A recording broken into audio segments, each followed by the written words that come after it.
అదే RTV app వార్తల్ని క్షణాల్లో చదివే అవకాశం ఉంటుంది. ఒక న్యూస్ పేపర్, ఒక టెలివిజన్ ఛానల్ మీ చేతుల్లో ఎప్పుడూ ఉంటాయి. టీఆర్ఎస్ పార్టీగా పుట్టి టీఆర్ఎస్ పార్టీగా అవతరించినటువంటి పార్టీ, ఉద్యమ పార్టీగా ఈరోజు యావత్ రాష్ట్రం అంతా కూడా 24వ ఆవిర్భావ దినోత్సవాన్ని జరుపుకుంటా ఉన్నటువంటి శుభ సందర్భంలో జిల్లా ప్రజానికానికి, కార్యకర్తలకు, నాయకులకు అందరికీ పార్టీ ఆవిర్భావ దినోత్సవ శుభాకాంక్షలు తెలియజేస్తా ఉన్నాను. అదేవిధంగా ఉమ్మడి ఆంధ్రప్రదేశ్లో నిరుత్సాహంతో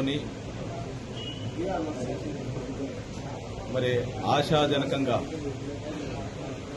నిరాశ నిస్పృహలతో ఉన్నటువంటి ప్రజలకు అండగా నిలబడాలనేటువంటి ఆలోచనతో ఈ తెలంగాణ ప్రాంతం బాగా వెనుకబడి ఉంది, నీళ్లు, నిధులు, నియామకాలన్నీ కూడా దోపిడీకి గురవుతా ఉన్నాయనేటువంటి ఆలోచనతో ఒక ఉద్యమంగా పుట్టినటువంటి టీఆర్ఎస్ పార్టీ ఆ రోజు రాజకీయ పక్షంగా అయితేనే సాధ్యమవుతుంది అనే ఆలోచనతో, రాజకీయ ప్రక్రియ ద్వారా అయితేనే రాష్ట్ర సాధన సాధ్యమవుతుందని ఆలోచించినటువంటి ముఖ్యమంత్రి గారు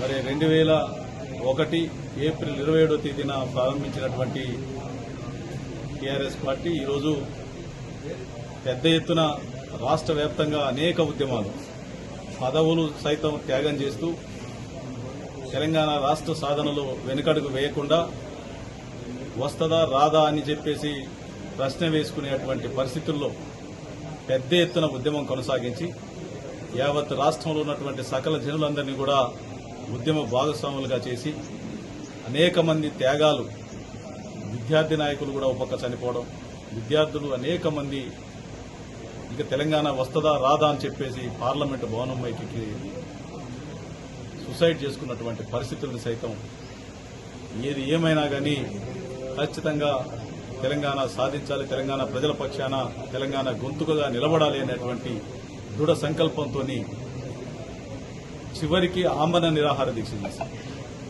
మరి చావు నోట్లకు పోయి వచ్చినటువంటి గౌరవ అధినేత రథ సారథి కేసీఆర్ గారి సారథ్యంలో పెద్ద ఎత్తున తెలంగాణ రాష్ట్రం సాధించిన తర్వాత ఇక కేంద్ర ప్రభుత్వం మెడలు వంచి తప్పని పరిస్థితి, తెలంగాణ రాష్ట్రం ఇవ్వకపోతే ఇంకా గందరగోళ పరిస్థితులు ఏర్పడతాయి అని చెప్పి ఆలోచనలో పడేసి తెలంగాణ రాష్ట్రం మరి ప్రకటించిన తర్వాత ప్రజలు తదనంతరం జరిగిన ఎన్నికల్లో ప్రజలు కూడా పెద్ద ఎత్తున కేసీఆర్ గారి నాయకత్వాన్ని బలపరిచి రాష్ట్రంలో పాలన రావాలి అనే ఆలోచనతోని పెద్ద ఎత్తున గెలిపించడం జరిగింది. గెలిచిన తర్వాత ఆ ఉమ్మడి ఆంధ్రప్రదేశ్లో నిరుత్సాహంతో మరి ఎక్కడో వెనకబడి ఉన్నాం మనం.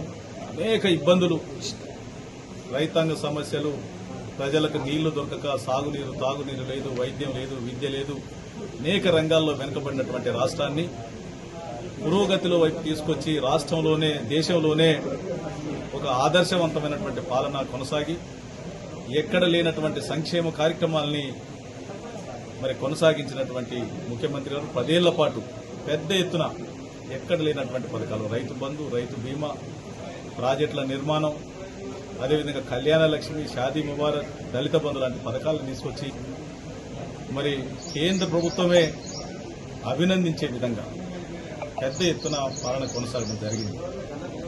ఏది ఏమైనా ప్రజలు మొన్న మార్పు కావాలనేటువంటి ఆలోచనతో అబద్దాలు, మాయమాటలు చెప్పినటువంటి కాంగ్రెస్ పార్టీ నాయకుల మాటలు విని మరి ఓట్లు వేసి గెలిపిస్తే 420 హామీలు, 420 హామీలు ఇచ్చి అమలు గాని అలిమి గాని హామీలు ఇచ్చి గద్దెనెక్కిన తర్వాత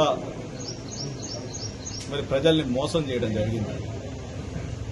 డేట్ల మీద డేట్లు పెడుతూ ఈరోజు ఓట్లు, కేసీఆర్ గారి మీద తిట్లు, దేవుళ్ల మీద ఓట్లు పెట్టుకుంటూ ఈరోజు మళ్లీ వాయిదాల పద్ధతి పెట్టుకుంటూ వాయిదాలు మళ్లీ ఎన్నికలు అయిపోయిన తర్వాత ఇక ఈ పార్లమెంట్ ఎన్నికల తర్వాత స్థానిక సంస్థల ఎన్నికలు అయిపోతాయి, మున్సిపాలిటీ ఎన్నికలు అయిపోతాయి, అన్ని అయిపోతే ప్రజలతో మాకు సంబంధం లేదన్నట్టుగా ఆగస్టు 15 డెడ్ లైన్ మళ్లీ మోసపూరితంగా చేస్తా ఉంటే చూస్తూ ఊరుకునేటువంటి ప్రసక్తి లేదు అని చెప్పేసి ఉద్యమ నాయకుడు కేసీఆర్ గారు మళ్లీ యావత్ రాష్ట్రం అంతా కూడా ప్రజల్ని చైతన్యం చేయడానికి బయలుదేరడం జరిగింది.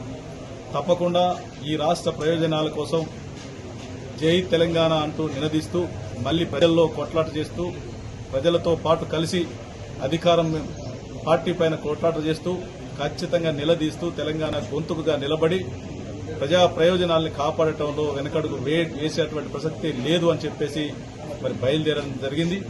రేపు 30వ తేదీన మన ప్రాంతానికి కూడా వస్తా ఉన్నారు.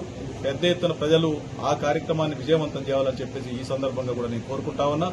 ఏది ఏమైనా, ఎన్ని బాధలు వచ్చినా, ఎంత ఇబ్బంది వచ్చినా, ఎన్ని కేసులు పెట్టినా, జైళ్లకు పంపినా తెలంగాణ ప్రయోజనాల కోసం తెలంగాణ ప్రజల పక్షాన తెలంగాణ గొంతుకుగా నిలబడతామని చెప్పేసి ఈ సందర్భంగా తెలియజేస్తూ మరి ఒకసారి పార్టీ ఆవిర్భావ దినోత్సవ శుభాకాంక్షలు జిల్లా ప్రజానికానికి తెలియజేస్తూ సెలవు తీసుకుంటా ఉన్నా. జై హింద్, జై తెలంగాణ, జై కేసీఆర్. మరిన్ని వీడియోస్ కోసం ఛానల్ ని సబ్స్క్రైబ్ చేయండి. లేటెస్ట్ అప్డేట్స్ కోసం వాట్సాప్ ఛానల్ ని ఫాలో చేయండి. అండ్ లింక్ డిస్క్రిప్షన్ లో ఉంది.